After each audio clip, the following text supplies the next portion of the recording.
Brian, first of all, talk us through just what Beijing is so angry about.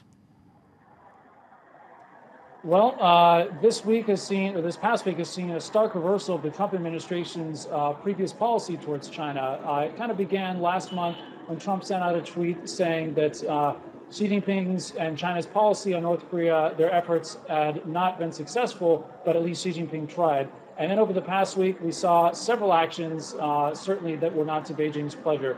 First, the State Department declared China one of the worst human trafficking countries in the world. Then there was a 1.3 billion arms sale to Taiwan, the sanctioning of several Chinese companies and Chinese citizens over deals with business with North Korea.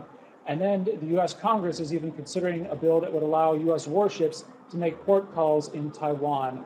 All of this probably came as a bit of a surprise to Beijing and certainly to their displeasure there. Obviously, these things were touched upon to some extent in the call, but both sides have been relatively reticent over what they talked about. The White House said that both sides affirmed their commitments to denuclearization of the Korean Peninsula, something that Trump also talked to Prime Minister Shinzo Abe about, whereas Xi Jinping mentioned the negative factors as well as the one China policy that he hopes the U.S. will maintain there. So, Brian, what do these developments say about President Trump? Is he changing his stance on Beijing? Well, he's certainly changing some things. Just yesterday, he actually said that he's run out of patience towards North Korea, that his patience is over.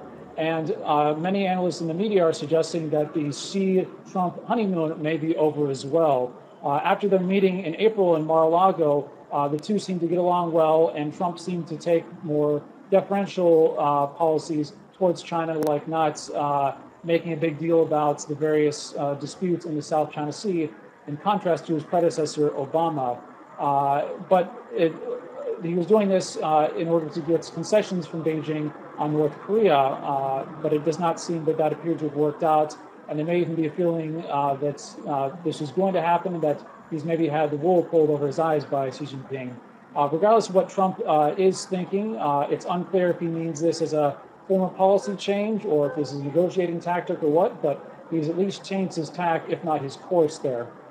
In terms of Beijing, it's unclear how much this is bothering them, but Xi Jinping's top priority is going to be maintaining stability until the big political transition meeting this fall there. So it's unlikely they'll take anything that might lead to bigger conflict. The two are going to be meeting up again at the G20 summit this weekend, held in Germany, and by this time next week, we may have more of an idea of what's going on.